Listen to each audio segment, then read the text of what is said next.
नमस्कार आप सभी को स्वागत है आपका हमारे इस प्लेटफॉर्म पर। UP triple S C Uttar Pradesh अधीनस्थ सेवा चयन आयोग के लिए हम लोग क्लासेस करेंगे एमसीक्यूज की कंप्यूटर की। ठीक है। और इसमें हम लोग आज देखेंगे एमएस एक्सेल को। एमएस एक्सेल में कौन कौन से ऐसे क्वेश्चंस हैं जो आपसे पूछे जा सकते हैं, आपसे बनाए जा सकते हैं। और अगर आपको इन क्लासेस को डिटेल में करना हो, थ्योरी इनकी कंप्लीट करनी हो, तो आपको हमारे एप्लीकेशन पर कंप्यूटर स्पेशल बैच मिल जाएगा। तो वहाँ पर हम इसकी थ्योरी कवर कर रहे हैं। तो अगर आप इसे ज्वाइन करना चाहते हो तो आप जुड़ सकते हो एप्लीकेशन में। क्वेश्चन नंबर पहला देखो। कह रहा है कि एमएस एक्सेल 2010 की बात कर रहा है और उसी से संबंधित आपसे सवाल पूछ रहा है। कह रहा है कि एमएस एक्सेल 2010 में यहाँ पर आप फिल इन द ब्लैंक्स में फिल करो। कौन सी ऐसी सुविधा है जो हमें आसन्न सेलों के समूह की सामग्री यानी कि संख्यात्मक मान को जोड़ने में मदद करती है। इसमें आप क्या कहोगे, कौन सा ऑप्शन है? ऑप्शन है ऑटोफिल, या फिर पिवट टेबल, या फिर ऑटोसम, चार्ट, या फिर नन ऑफ दीज। कह रहा है कि जोड़ने में मदद करता है, तो आंसर हो जाएगा ऑटोसम। ठीक है। अब इसमें एक ऑप्शन आपको दिया गया है पिवट टेबल। ये क्या होता है? देखो, यहाँ पर मैं पहले आपको यहाँ लिए चलता हूँ। देखो, सबसे पहले आप जाओगे इंसर्ट टैब में। अपने कई सारे टैब्स पड़े होंगे, home tab, insert, view, review वगैरह वगैरह। तो इंसर्ट में जैसे ही आप जाओगे, आप पहुंचोगे टेबल ग्रुप, एक आपको मिलेगा टेबल ग्रुप। और जब आप इस ग्रुप को देखोगे तो आपको यहाँ पर 3 विकल्प मिलते हैं। और ये टोटल है 3 विकल्प। इन 3 विकल्प में जब आप नज़र दौड़ाओगे तो आपको एक विकल्प मिलेगा पिवट टेबल का, और दूसरा आपको विकल्प मिलता है रिकमेंडेड रिकमेंडेड टेबल का, या हम कहें रिकमेंडेड पिवट। ठीक है। आपको ये विकल्प मिला, और एक विकल्प आपको मिलता है टेबल्स का। हालांकि विंडोज अलग अलग हो तो ये विकल्प आपको अलग अलग भी मिल सकते हैं। अब इसमें एक ऑप्शन आपको दिया गया है पिवट टेबल, यानी कि ये क्या होता है? दरअसल ये विकल्प आपको डेटा को सारांशित करने, इसके अलावा डेटा का विश्लेषण और तुलना और पैटर्न देखने में ये मदद करता है। वापस आओ, इसका सही उत्तर हो जाएगा ऑटो। नेक्स्ट देखो दूसरा। एमएस एक्सेल 2010 में यहाँ पर आपको भरना है, इन्हीं 5 में से कोई एक आएगा। 2010 में समूहित मानों की एक तालिका है। क्या है वो तालिका? जो एक या अधिक असतत श्रेणियों के भीतर अधिक व्यापक तालिका की व्यक्तिगत वस्तुओं को एकत्रित करती है। इसे कहा जाता है डी पार्ट, यानी कि पिवट टेबल। क्वेश्चन नंबर तीसरा देखो, ये क्या होता है पिवट टेबल? इसके बारे में मैंने आपको डिटेल में बताया हुआ है ना, थ्योरी क्लास में। इसमें देखो तीसरा, एमएस एक्सेल 2010, ये 2010 में रिबन बार में हाइड का विकल्प आपको कहाँ मिलेगा, किस टैब में मिलेगा? देखो, हाइड का विकल्प आपको कहाँ मिलता है? आप पहुंचो हाइड या फिर शो। जब भी कभी आप हाइड करते हो, ये चीजें आप थोड़ा सा दिमाग लगाओ, आपको याद हो जाएंगी। जैसे मान लीजिए कोई छुप गया, या फिर कोई शो हो गया। तो कोई छुप गया तो आप क्या इसका व्यू देख पाते हो? नहीं। तो फिर ये कहाँ होगा? व्यू में होगा। यानी कि आप पहुंचो व्यू टैब में। पहुंच गए। अब व्यू टैब में आपको कई सारे ग्रुप्स मिलेंगे, कई सारे ग्रुप मिलेंगे। ये कौन कौन से हैं? जैसे आपको मिलेगा वर्कबुक व्यू, आपको मिलेगा शो, या फिर हाइड। ठीक है। इसमें भी कई सारे आपको विकल्प मिलते हैं। आपको मिलेगा जूम, विंडो, इसके अलावा मैक्रोस, ये आपको विकल्प मिलते हैं। अब यहाँ पर आओ, आपको दिखा शो एंड हाइड। जब आप इस विकल्प में आते हो, शो एंड हाइड, तो यहाँ पर भी आपको कई सारे विकल्प मिलते हैं। यानी अगर आप इस ग्रुप में आते हो शो एंड हाइड में, तो इसमें भी आपको कई सारे विकल्प मिलते हैं। और वही विकल्प मिलेंगे जिनके बारे में आपके पास ऑप्शन होता है कि आप उन्हें देखना चाहते हो या फिर नहीं देखना चाहते हो। से से किसे आप देखना चाहते हो? मान लीजिए एक रूलर है, ठीक है, या फिर फार्मूला, फार्मूला बार। ये भी आप शो हाइड के लिए आता है, आपको विकल्प दिया जाता है। ग्रिड लाइंस, इसके अलावा हेडिंग्स, हेडिंग्स, साथ ही साथ मैसेज, मैसेज बार। ठीक? ये सारे के सारे आपको विकल्प इसमें मिलेंगे। तो वापस आओ ज़रा अपने क्वेश्चन में। आपसे पूछ रहा था कि शो और हाइड का विकल्प ये कहाँ पर आपको मिलता है? आप बताओगे व्यू में। इसके बाद आगे बढ़ो, चौथा नंबर, एमएस एक्सेल 2010 में केवल कुछ शर्तों को पूरा करने वाली पंक्तियों को प्रदर्शित करने के लिए डेटा और तालिकाओं पर ऑपरेशन का उपयोग किया जाता है और अन्य पंक्तियां छिप जाती हैं, शो हो जाती हैं, छिप जाती हैं। आप क्या कर रहे हो? आप कर रहे हो फ़िल्टर, ठीक है? हाँ, नेक्स्ट देखो, एमएस एक्सेल 2010 में डेटा को एक विशेष क्रम में व्यवस्थित करने के लिए उस ऑपरेशन का उपयोग किया जाता है। फिर से समझो, एमएस एक्सेल 2010 में डेटा को एक विशेष क्रम में अगर आपको व्यवस्थित करना हो, तो आप किस विकल्प का चयन करोगे? आप करोगे SORT, सॉर्ट। इस विकल्प का चयन आप करते हो, ठीक है? जैसे आपको अगर सॉर्ट में जाना है, आप पहुँचो डेटा टैब में। हालाँकि एमएस एक्सेल में मैं अभी आपको जो थ्योरी क्लास में करा रहा हूँ, वहाँ पर मैं आपको अभी फ़ॉर्मूला पढ़ा रहा हूँ, ठीक? कौन-कौन से फ़ॉर्मूले का इस्तेमाल कैसे-कैसे किया जाता है।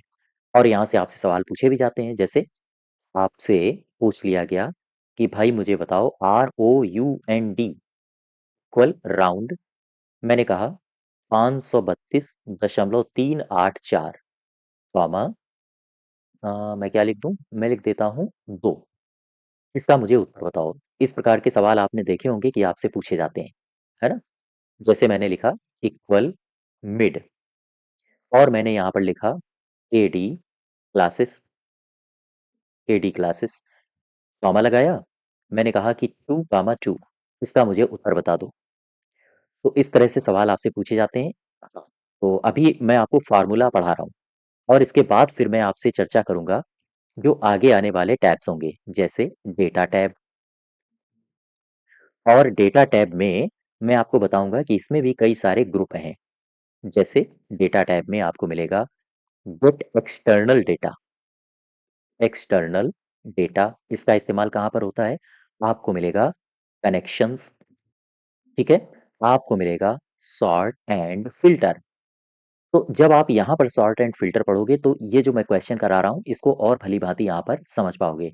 आपको मिलेगा डेटा टूल्स, इसके अलावा आपको मिलेगा एक और विकल्प जिसे कहा जाता है आउटलाइन।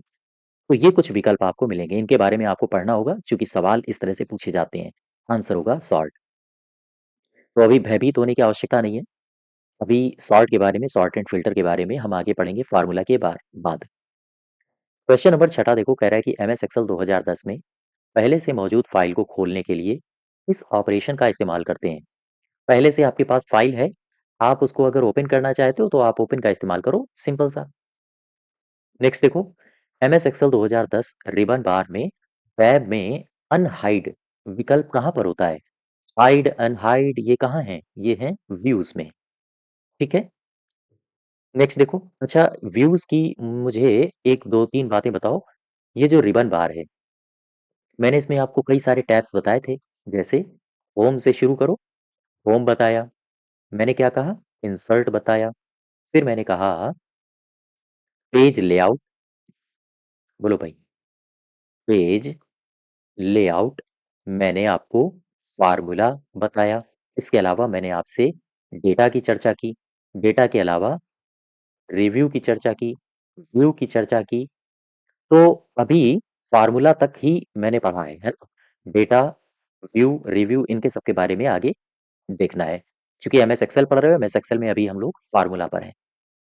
तो यहाँ पर आओ, हाइड अनहाइड ये कहाँ पर आपको मिलेगा? व्यू में। और व्यू अभी आप नेक्स्ट क्लासेस में पढ़ेंगे। नेक्स्ट देखो, 8वां, निम्नलिखित में से कौन सा फॉन्ट इफेक्ट है जो एमएस एक्सेल 2010 फॉन्ट संवाद में उपलब्ध नहीं है? सुपर इटैलिक ये तो नहीं है, बोल्ड भी है, अंडरलाइन भी है, इटैलिक भी है, ये गलत हो जाएगा।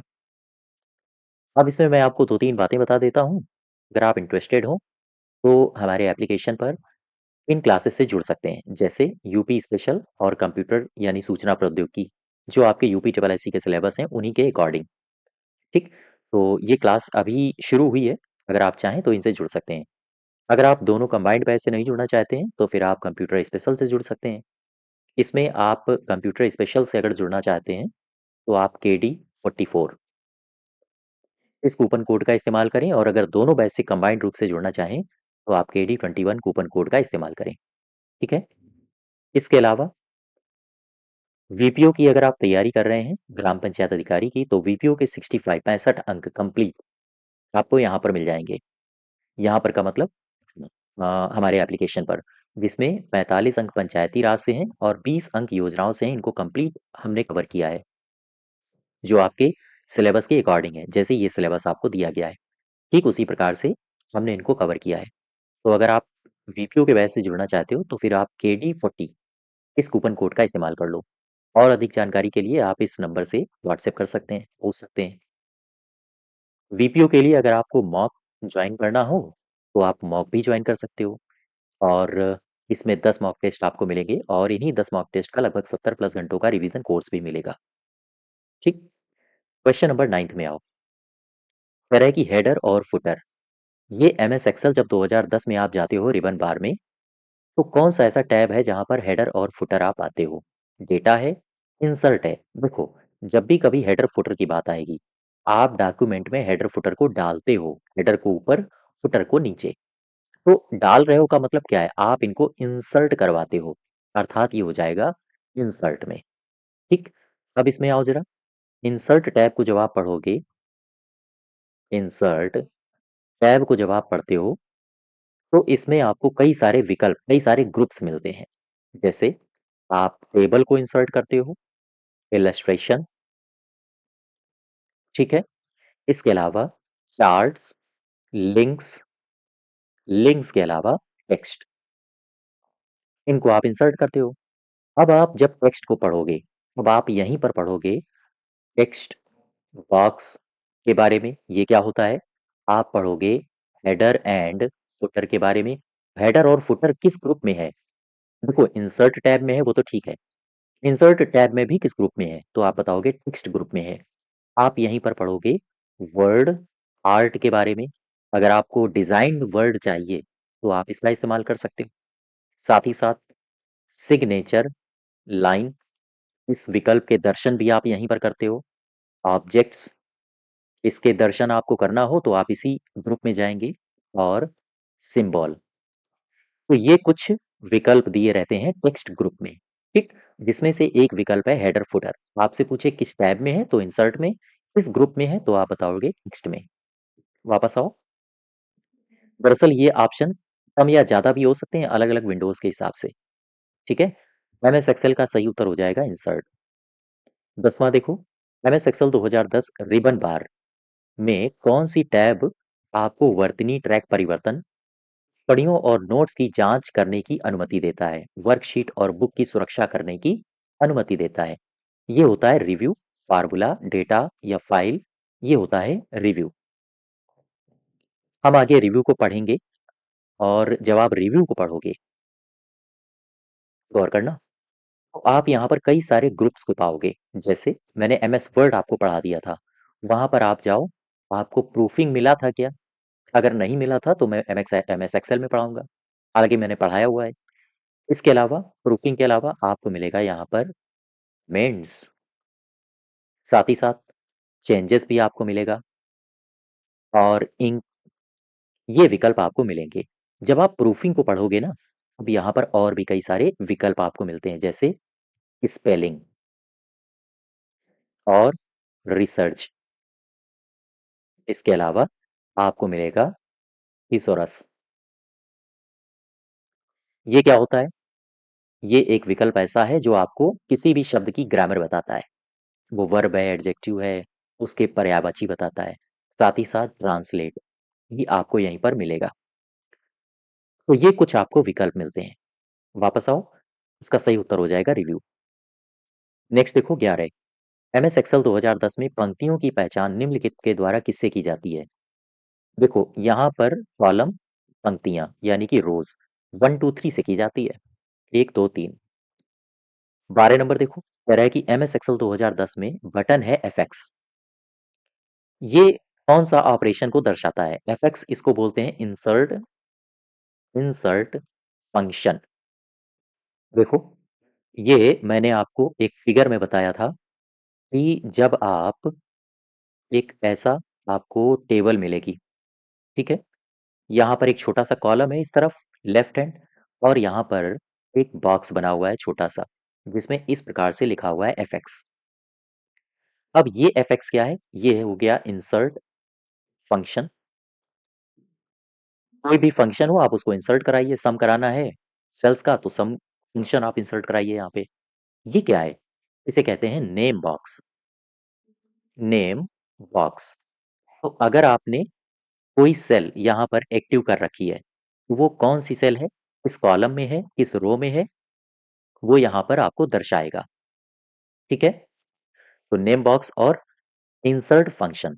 इसके अलावा एमएस एक्सेल में आपको ज़ूम भी मिलेगा, मैक्सिमम ज़ूम 400 और मिनिमम 10%। खैर, यहाँ पर आओ, इसका सही उत्तर हो जाएगा इंसर्ट फंक्शन। 13 नंबर देखो, एप्लीकेशन के सबसे ऊपरी क्षेत्र को संदर्भित करता है। एप्लीकेशन है, सबसे ऊपरी क्षेत्र को कौन संदर्भित करता है? जिसे एमएस एक्सेल 2010 में उपलब्ध मेनू आइटम यानी कि जिसमें होम मेन्यू होता है, टूल बार होते हैं, वो कौन है? वो होता है रूलर, रिबन, टेक्स्ट या फिर टाइटल बार। क्या कहोगे इसे? इसे कहा जाता है रिबन। ध्यान रखिएगा, जहाँ पर मेन्यूज़ होंगे उसे कहते हैं, जहाँ पर टूल बार होता है उसे कहा जाता है रिबन। टाइटल नहीं कहोगे, टाइटल सबसे ऊपर है। टाइटल में डॉक्यूमेंट्स का नाम होता है, यहाँ पर क्विक एक्सेस टूल बार होता है, यहाँ पर कंट्रोल पैनल होता है। ये टाइटल नहीं है, ये हो गया रिबन।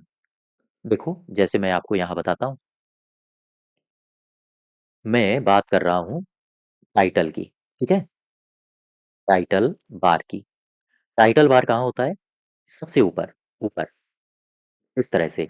यहाँ पर एक बॉक्स बना होगा, छोटा-सा, इसे ही कहा जाता है क्विक एक्सेस। ध्यान दो, यहाँ पर नाम लिखा होता है डॉक्यूमेंट का और इसके ठीक लेफ्ट में इसे कहा जाता है क्विक एक्सेस टूल बार। ये जो क्विक एक्सेस टूल बार है, इसमें कई सारी कीज़ होती हैं जिनका इस्तेमाल आप तुरंत कर सकते हो और तुरंत परिणाम जान सकते हो। जैसे यहाँ पर आपको अंडू मिलेगा, यहाँ पर आपको रीडू मिलेगा, यहाँ पर आपको सेव कुंजियाँ मिलेंगी। इसके बाद जब आप इधर आते हो ना राइट साइड में, तो यहाँ पर 3 बटनें मिलती हैं, ऐसे। इसे ही कहा जाता है कंट्रोल पैनल और इसमें ये जो बटनें होती हैं, वो होती हैं मिनिमाइज़ की, इसमें होती है मैक्सिमाइज़ की और इसमें एक क्लोज़ बटन भी होती है। मैंने इनकी सारी की सारी शॉर्टकट्स आपको बताए हुए हैं, ठीक है? नेक्स्ट देखो, इसका सही उत्तर हो जाएगा रिबन। 14 में आ जाओ। कह रहा है कि एमएस एक्सेल 2010 शीट में टेक्स्ट ओवरफ्लो अगर जैसे मान लीजिए ये एक सेल है, आपने यहाँ पर कुछ लिखना शुरू किया, इसके ठीक बगल में एक और सेल है। आप लिखते गए, लिखते गए, लिखते गए, ये सेल पता चला ये जो आप लिख रहे हो ये इस सेल में भी प्रवेश कर गई। कह रहा है कि जो टेक्स्ट ओवरफ्लो होता है, ये बहने लगता है अदर सेल में। इस समस्या से कैसे निपटा जाता है? कौन है जो इस समस्या से निपटता है? टेक्स्ट बम्पिंग है, अलाइनिंग है, मर्जिंग है या फिर रैपिंग है? मैंने आपको वर्ड रैप के बारे में पढ़ाया था, रैप टेक्स्ट के बारे में। देखो, याद करो वो क्षण जब आप पढ़ रहे थे WRAP टेक्स्ट और मैंने इसमें क्या कहा था? मैंने इसमें कहा था कि जैसे मान लीजिए आपने एक लंबी लाइन लिखी, तो जब आप इसका इस्तेमाल करते हो तो ये कई सारी लाइनों में विभक्त हो जाता है लेकिन ये एक ही सेल में रहता है और इसमें मैंने आपको कई सारे ऑप्शंस बताए थे। मैंने आपको टेक्स्ट कंट्रोल बताया था कि टेक्स्ट कंट्रोल में कौन-कौन से ऑप्शंस आपको मिलेंगे। मैंने आपसे कहा था रैप टेक्स्ट आप रैप टेक्स्ट मिला। एक मैंने और आपको बताया था जिसे कहा जाता है श्रिंक टू फिट और मैंने क्या कहा था? Shrink to fit wrap text जैसा ही है, लेकिन इसमें फ़र्क इतना है कि जो टेक्स्ट आपका बहुत सारी लाइनों में बँट जाता है, वो छोटा होके एक ही सेल में, एक ही लाइन में आ जाता है। Shrink to fit.